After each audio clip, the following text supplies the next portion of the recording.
In working in government work, we were told because of separation of church and state that we could not share Jesus Christ, and we were spending millions of taxpayer dollars on government programs that looked good and sounded good on paper. But the reality was the lives weren't changing, and girls would leave that facility, go back to the same environment they came out of, and some would die from drug overdoses, some would get killed in street gang fights, some past the age of 18 and ended up in the women's prison. Some actually took their own life as teenagers because they felt like they had no hope for a future. And I used to sit outside of that place and dream about what would it be like if we had all these 55 staff members that worked here, if we were all believing the same thing, saying the same thing, giving these girls hope and encouragement, telling them that they could be free. And I began to cry out to the Lord, I don't want to spend my whole life working in a system where I don't even have the freedom to share about the one that I know can change lives and set people free. I started with the anorexia at the age of 10, and I went in and out of hospitals, different psychiatric places. But then when I was 13, I had also been raped, and it was by somebody who was at my school, so I couldn't tell anybody about it. And then I had gotten into drugs and alcohol and became addicted to drugs and would drink all the time. My mom left. She had an affair with somebody, and she just literally packed up all of her stuff. Then my dad had a heart attack the next day after my mom had left. I was at church, and I ended up passing out on the platform on the praise and worship team. And I went to the hospital, and they basically were like, you know, you need to go back into treatment. You know, you cannot leave here unless you commit to going to treatment. The doctors looked at me, and they'd said, you are dying, rather than you could die. Something in me said, good. And that was what I'd wanted, and I finally felt like, okay, I don't have to fight it anymore. Then I tried to go into treatment, and I got turned away because my insurance didn't cover it. And I remember praying all the time, just saying, God, I will go and get help. I will go to get better. I want to get better, but I don't have the money. 2 weeks later, somebody told me about Mercy Ministries, and we'd never heard about it before. And I didn't believe them when they told me it was free of charge because, because I'd been turned away so many times, and I just wanted help. And it was like God finally heard me.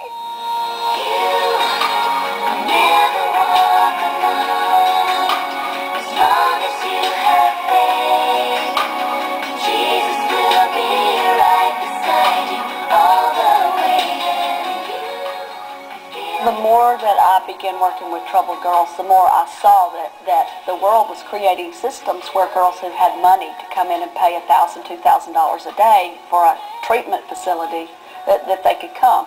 Jesus always reached out to the down and outers, and he never said, you know, give me some money and I'll tell you how you can be free. And the word actually says, freely you've received, freely give. And I just felt like that trust with these girls. I saw broken girls everywhere. And the biggest thing with a lot of these girls is they didn't trust anybody because they had been abused by authority figures. They had been lied to by systems that said we can help you, and then once they pay and they take their money or use all their insurance money, they don't care about them anymore. What God showed me is I want you to provide a place where girls who really want help can have a way that they can come and get the help they need, free of charge, and they need to know that the love that you have for them is pure and that you're not trying to make money off their problem, but that you genuinely care.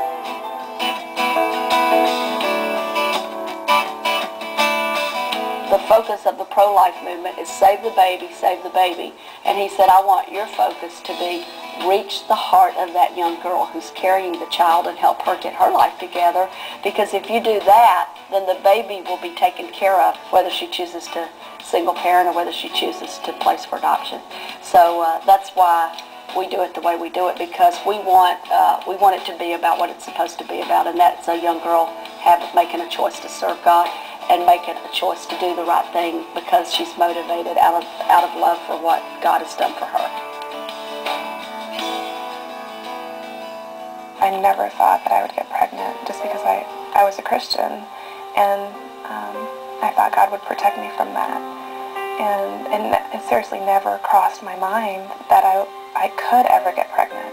And so it just devastated me when I found out 3 days before my 20th birthday that I had, in fact, got pregnant. I was pro-abortion, I mean, since I can remember. But then once you're in that situation, everything, you just see things in a new light. And I went in for an ultrasound, and that's when I saw his heartbeat. And I heard his heartbeat. And I knew it wasn't just a cluster of cells in my body. I knew it was a life. And I knew that this child had to be born. It was a life God had given to me, and it was my responsibility to bring that life into the world. My first impression of Mercy, I knew there was such love here. I walked in the doors and immediately felt the love. I knew I couldn't parent the child. I just knew emotionally I wasn't stable. Financially, I knew I couldn't. But you just never hear a lot about adoption. Dan and Carrie are the most amazing people. I could not have chosen a better couple to parent my child. I think the only thing that I would be able to say to a young woman who found herself pregnant and trying to deal with the options is, whatever you do, protect that life within you, because it's God-given and it's purposeful, and He had an intention for that life. To me, it is so important for every one of those girls to be called by their name. I want to know their name, and sometimes I struggle to learn the new names of the new girls, especially when we get a bunch of new girls at the same time. But I want them to know that they're important to me, not as a group, but as an individual, because that's how God dealt with me, and that's how He deals with all of us. He knows us by name. He sees us as someone who has value. He has a plan and purpose for each individual life. We figure these problems exist all around the world, and why not just take this model and reproduce it in other countries? It's working in Australia. It can work in any nation of the world, because the name of Jesus is above every name. Our mission is to carry this message around the world and make a way that a girl who really wants help can come and get the help she needs. And if she chooses life and chooses to give some of her time to come in and get the help she needs, then there should be a way. You know, lots of places are good at putting band-aids on, but bottom line is you've got to get to the root of the problem. And so we support Mercy Ministries because we really believe in the work of God to heal and to restore a person's life. I have to say these girls are my heroes, because they're dealing with the most painful issues that you can deal with in life: sexual abuse, girls who have had abortions that are hurting because of that, girls who are addicted to drugs that have to go through the withdrawal, the girls who are filled with the shame because of wrong choices they've made or things that have been done to them. And yet they come in and they choose to deal with that and go through the pain and get to the other side so that they can have life and hope and a future. So yeah, they're my heroes, because they face it, they deal with it, and they get through it.